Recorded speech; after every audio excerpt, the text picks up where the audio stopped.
Hi everyone, my name is Matt and I would like to welcome you to my video.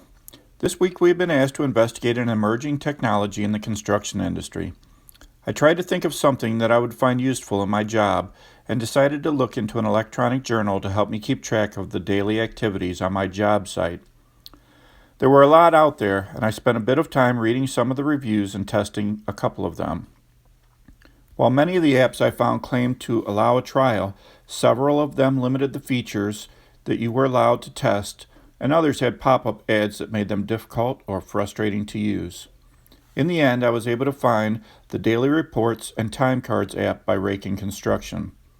This app allowed full access to the application along with its web-based software, and it had several of the key features I was looking for. Let's take a look. After a fairly painless registration process, you are first brought to the home screen. You can see here that the app came loaded with a sample project that you can poke through to get an idea of how things work. By hitting the plus sign, we can start a new job right from the app. Here you can enter a name and a project number along with the start and end dates of your project. If you have location services enabled, the address is automatically populated and the map is provided for you to confirm your location. This can be a bit annoying because I don't usually set up jobs while standing on the job site. To override this, you need to enter an address. Scroll up to save this and move on to the main project page. This page is where everything for this particular project will start from. Work hour logs allow you to enter the work categories, crew, employees, and hours for the day. I found two ways that I would likely use this screen. First is to input the work being done by our crews. To do this, tap the Adds button and the drop-down screen and tap Crew. For this application, you need to type in a crew name and then add workers. The workers can be selected from a list that is pre-populated, or you can add workers to the sheet as you go. When you're done with that, you would come back to this screen and enter the description. Work done for a crew of our own would end up looking like this. A simple description along with the names and the hours that each employee worked.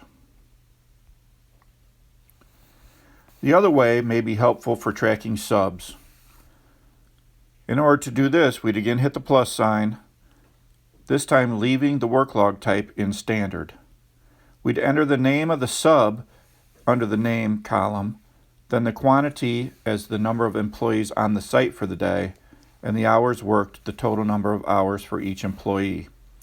A description can again be added for the work being done, and pictures can be added from either the camera roll, or the document section of your device. Entering a contractor like that would look something like this, with the quantity being the number of workers and the hours worked being the hours for each of those workers.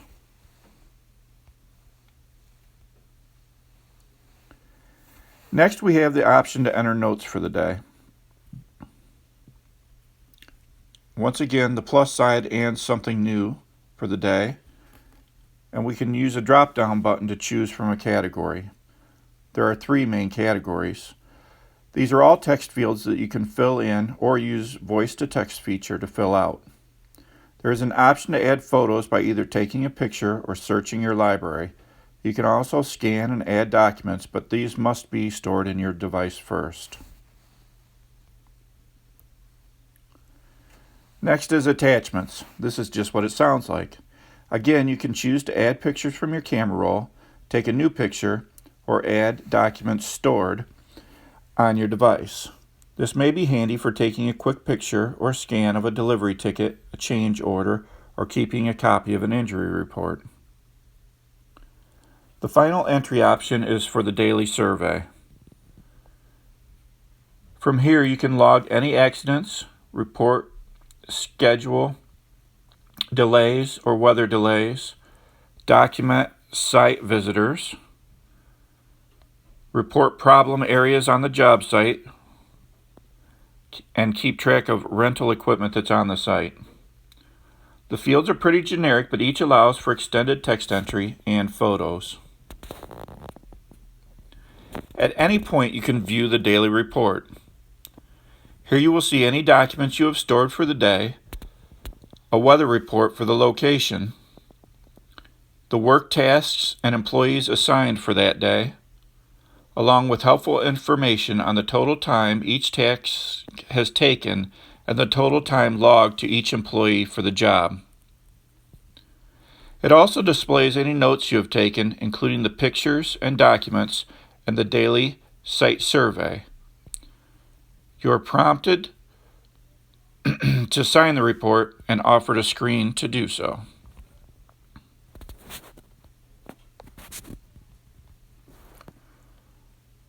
The app also allows you to scroll back through your daily journals and select any of them for viewing at a later time.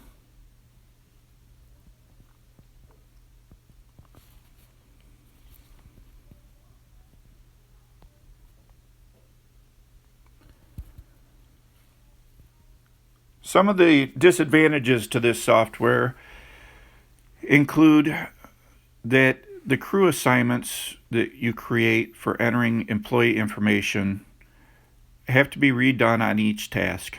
By this I mean that the employees are saved, but the crew assemblies are not. I did not find it very practical to track deliveries with this app. There's no real place for that. You're welcome to take photos and perhaps use the note column, but a more specific and a robust application in that regard may be needed. The app certainly can't be expected to replace your field book entirely. There's just too many holes in it. And in the end, company buy-in would really be required to make best use of this product. The reports that are assembled for the overall look include those from each job that the company is performing at the same time. Without multiple users to be able to add to this information, it's really kind of pointless. On the plus side, the application is really simple to use and would probably make a great and handy supplement to your field book. We almost always have our phone with us, and the ability to take pictures and make some quick notes could really supplement your field book and your other daily report logs. Also, through the website, this application does offer some custom options that may make it more useful, but would require a pro license application in order to access.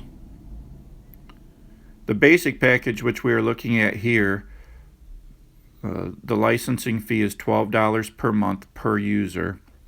At the pro level, it goes clear up to $40 per month per user. It was unclear from the website whether everyone would need to be on a pro license in order to access any of the custom work, or if you would just need one pro license